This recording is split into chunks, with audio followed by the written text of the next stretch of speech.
And now a quick check of our starting lineups for both teams. First for the Nets, Jaron Williams and Joe Johnson at the 1 and 2. And inside out of Stanford University, a skilled post scorer with tremendous size, the 7-footer, Brook Lopez. Then it's Pierce, and it's Garnett in at the power forward position. And for the Celtics, speedy backcourt of Rondo and Bradley. And it's Kelly Olynyk out of Gonzaga, a 7-footer with inside-outside offensive skills. In the middle at center. What a tremendous talent, getting ready for his first NBA appearance. Then there's Green, and it's Bass in at the 4. If you battle for the offensive rebound and come up with it, you're guaranteed a high-quality shot on a follow just like he got there. And Kevin Garnett, remember last year in Boston, played a lot of center, but now with the Nets, will most likely go back to his actual power forward spot, playing alongside Brook Lopez. Good way to start the game there. I mean, that's a nice inside bucket. No question, Buck. I think they'd like to establish a presence down low early in the game to get their offense going. You know, unless a pass of that distance hits you squarely in the hand, it's really hard to reel that one in. And I think Doris Burke has something for us right now. Doris? But Kevin, here's what the Celtics head coach had to say when we spoke just a few minutes ago. One of their harder tasks in this game will be finding a way to slow down the explosive scorer, Joe Johnson. He said there isn't any one answer because Johnson can and will play so many different roles in an offense throughout the course of the game.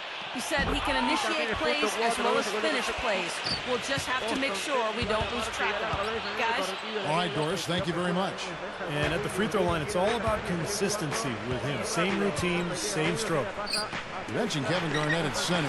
He's listed at 6'11", but I don't know, Clark. He looks taller than that, but he's really stuck on that 6'11" size. Yeah, a lot of guys want to stay south of 7 feet. I don't know why. It's something psychological or personal. Guys just feel better about being listed under the 7 feet tall, but the key with him is he's always played like a 7-footer, a very skilled and productive 7-footer at that. Chris Humphries has checked in for Boston. Lock at 6.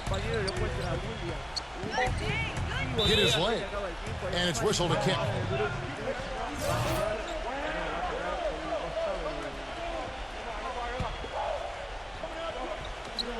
Here's Lopez, and again, no good by Brooklyn.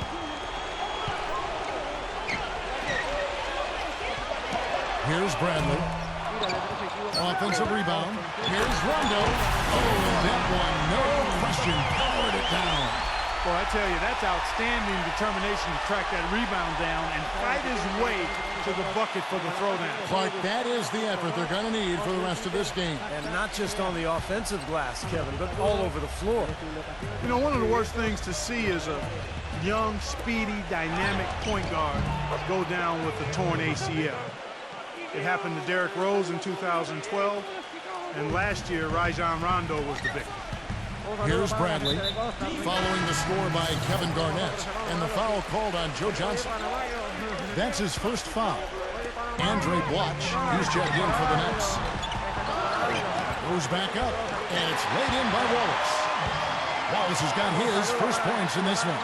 You know, that putback's about as easy as it's going to get. You have to put a body on someone down there. Well, no box out. That's the result you get right there. Oh, that ACL tear for Rondo and Derrick Rose, both of them on pretty innocuous motions. No contact to speak of. Moves they make 100 times a game, Steve, but both got caught. Yeah, that's often the way that injury happens, though, without contact. So, you know, difficult year for Rondo. Hard to say, you know, how he could have avoided an injury. That's not happening. The main thing is just fighting to get back, get your knee right, and get going again. Guys, the Celtics went from being a powerhouse in the East and middle of the pack last season, but they still protected their home court as well as anybody. Easy to find inspiration here with the parquet floor under your shoes and the banners hanging over top. Reggie Evans, he's checked in for Brooklyn. Terry comes in for Jaron Williams. Punches it down. Rubs it in. It looks like a little deeper with the hanging finish. Well, they're not backing off at all, are they? Pass to Blatch. Lets it go from 11. Here's Evans. Second chance shot. Gets it to go. Boy, what a great job making good on the second opportunity. He stayed with that play from start to finish. Here's Rondo. From outside, off the mark. Nets trailed by 3. Kirilenko dishes to Blutch. Johnson for 3. Good.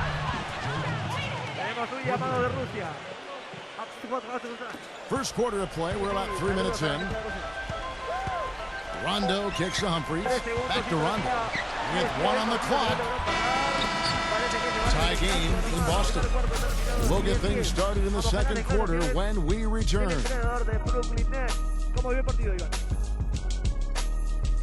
partido está muy trabado, pero bueno, no tenemos que focalizar en defender y en rematarlo de contra. Muy buena remontada por ahora del Brooklyn Nets. Vamos a ver qué opina Boston Celtics. And off we go, a close game now starting the second quarter. Well, head coach Jason Kidd, that's a phrase I didn't expect to hear this quickly, but Kidd wasted no time. Only a matter of weeks after he announced his retirement as a player, he was named the head coach of the Brooklyn Nets. And, it's going to be interesting to see the transition. Kidd, obviously great basketball IQ, so well respected as a person in the league. I think it's just a matter of time before he really finds his footing and becomes an excellent coach. And Doris Burke has something for us. Hey, Doris. Well, guys, the huge trade that really overshadowed this year's draft, the blockbuster deal between the Boston Celtics and the Brooklyn Nets. The Celtics sending out the veteran trio of Jason Terry, Kevin Garnett, and Paul Pierce, and in return receiving 3 future first-round picks, the right to swap picks in 2017. For the Celtics, a tough but realistic decision to begin the rebuild process. For the Nets, an all-in attempt to win a title. Guys, it sent shockwaves throughout the league, and we'll just have to wait to see how it all shakes out. They've got probably the best team in franchise history. We'll see where they go next. And back to Coach Jason Kidd, Clark, a rookie at the coaching profession, but one of the most intelligent, respected point guards over his 19 years in the NBA. Yeah, always respected as a leader, and his basketball IQ off the charts. So I think he's one of the few guys that can go right from playing to being a successful head coach. Savage, that's the way to get some momentum on your side. Absolutely, those dunks can really have a deflating effect on the defense. Especially coming from a guy out of the backcourt.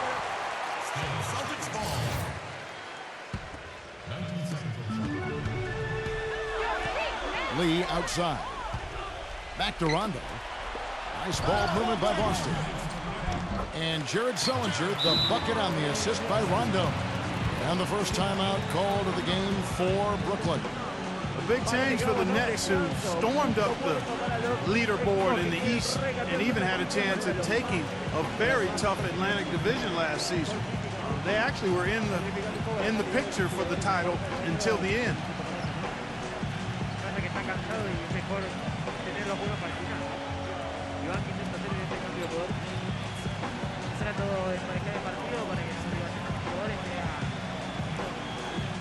Ahí tenemos la declaraciones de ambos entrenadores.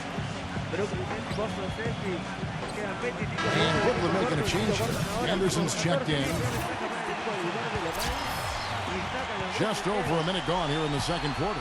And the Nets' first goal going forward this year is to make that jump into the best team in New York and the rest of the division.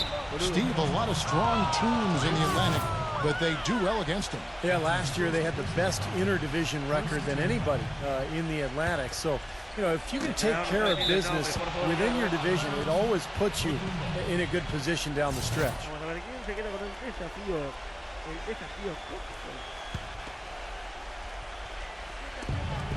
1:46 left now here in the second, and the basket good. Pierce has got his first points of the game. I don't know who was supposed to be on him there, but clearly a mistake by the defense. Here's Sullinger for a rebound by the Nets. You know, Jared Sullinger was one of the top prospects in the 2012 draft. But concerns about his back dropped him to the 21st pick by Boston. And, you know, those concerns were well-founded. He ended up going under the knife in February after a back issue in Boston. He did play well, though, prior to that injury. The Celtics have gone 2 of 5 from the field here in the second quarter, shooting 40%. Excellent communication on the inbound play there, guys. He got in a good position, and the pass was as it needed to be, on time and on target. Back to Sullinger, he'd been playing pretty much all season in pain, showing a lot of grit and toughness, I thought, Clark, as the season wore on. Yeah, Kevin, and the good news as his back recovers is that his game was never really based on his leaping ability. His game is low to the ground, based on savvy and skill. He's strong, powerful, and again, very skilled. So the recovery prognosis is good, and I think he's looking forward to a long and productive career. He's a really good basketball player. And Bradley gets it to go. Bradley's got his first basket of the night. And that's 10 straight points in the paint. I mean, defensively, the wind has just been knocked out of their sails. Need to get more bodies committed down low. The shot by Kirilenko, no good.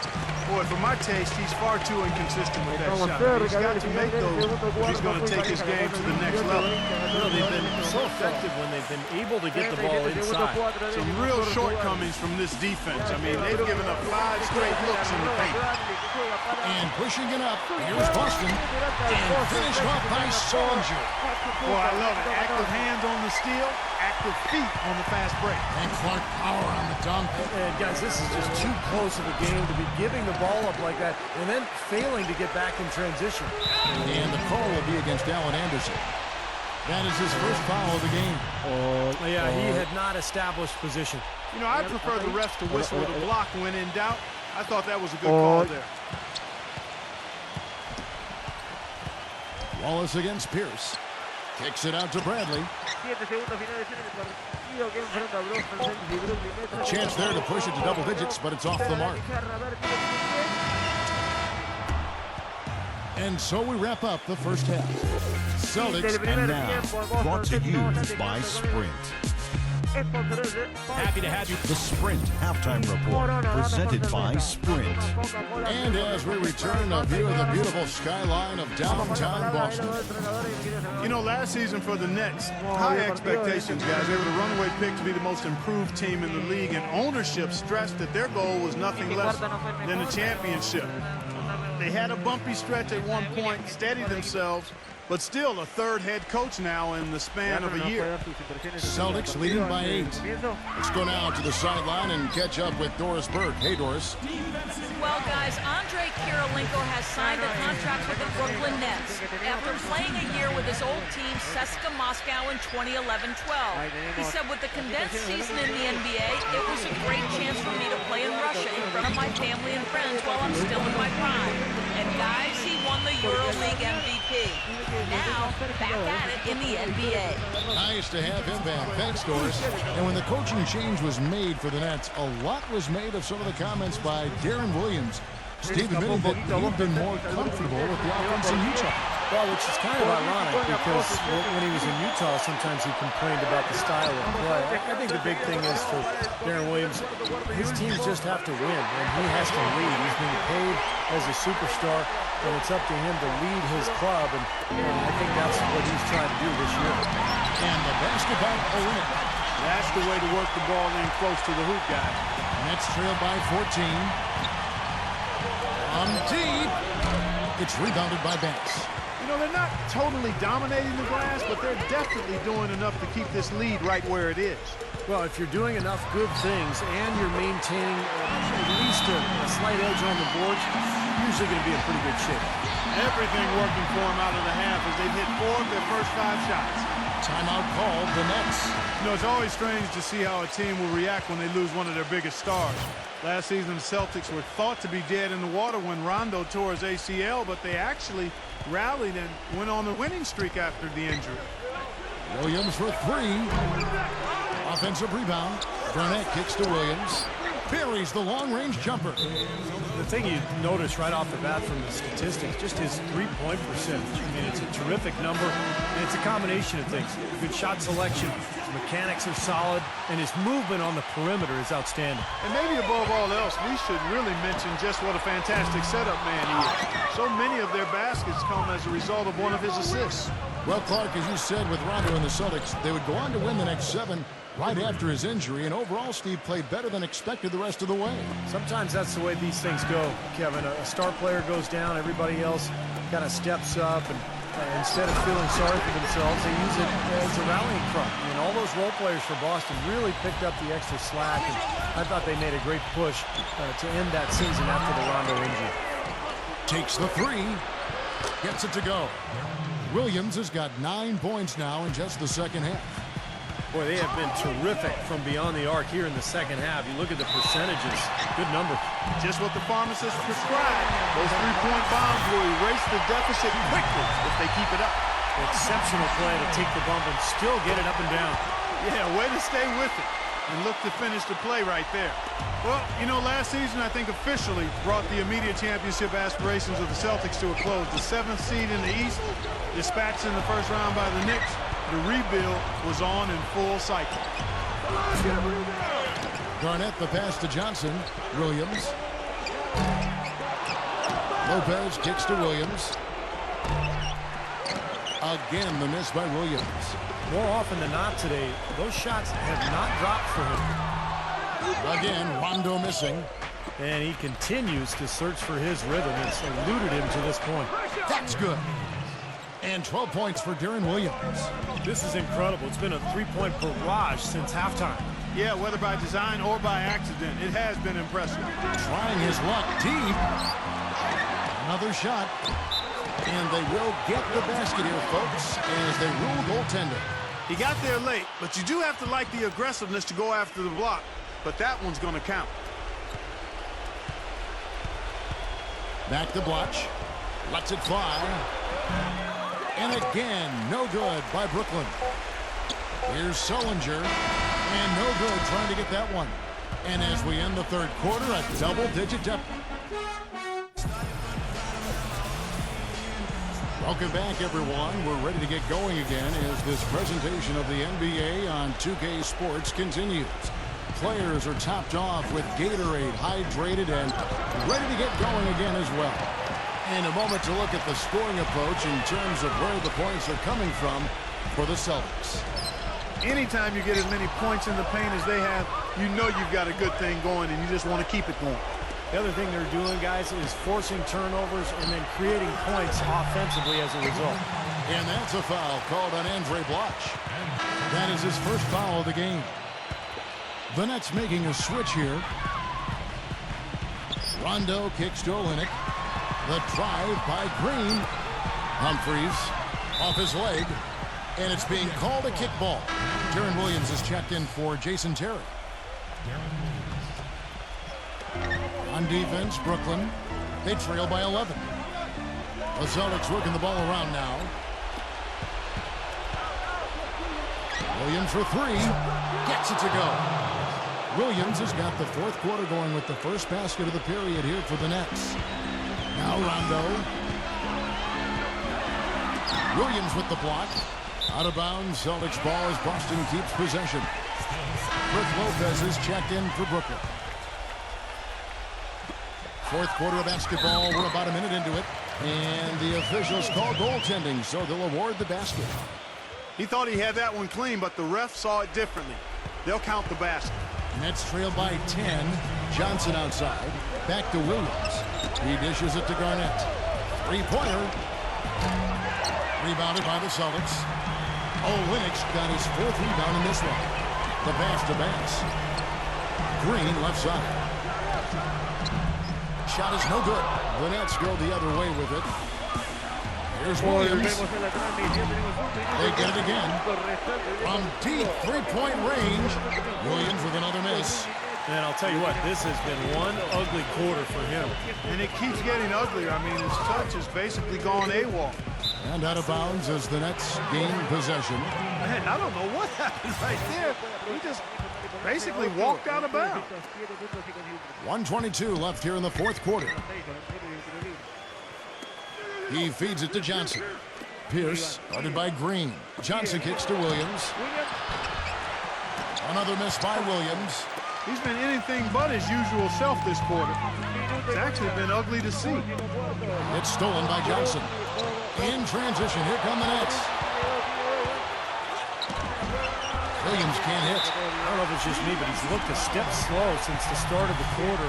His shooting has really suffered. 55 seconds left in the fourth quarter. Rondo dishes to Green. The feed now to Bass. A rebound by Garnett. The net shooting a low 30% mark from the field. Williams for three.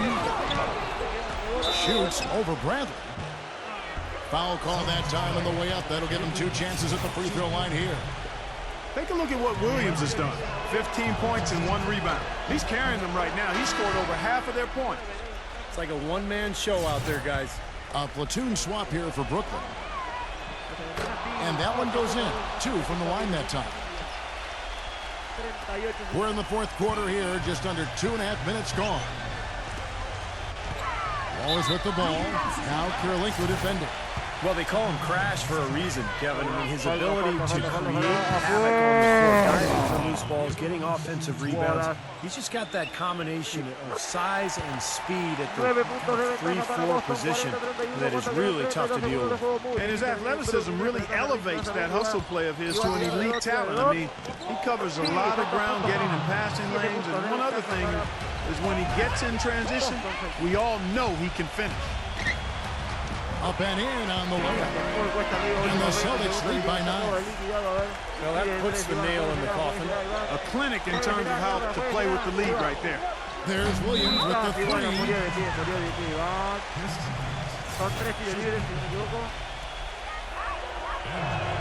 He hits the first one, and that brings them within 8. The Nets making a switch here. And both free throws good from Blanche. We've got 13 seconds left in the game. Rondo kicks to Humphries. Pass to Lee. They get a hand on it. So it's the Boston Celtics with the W. They pulled off this wrist-clock of respectable performances on both ends of the floor. I think it was just really a nice overall effort. Well, that'll do it.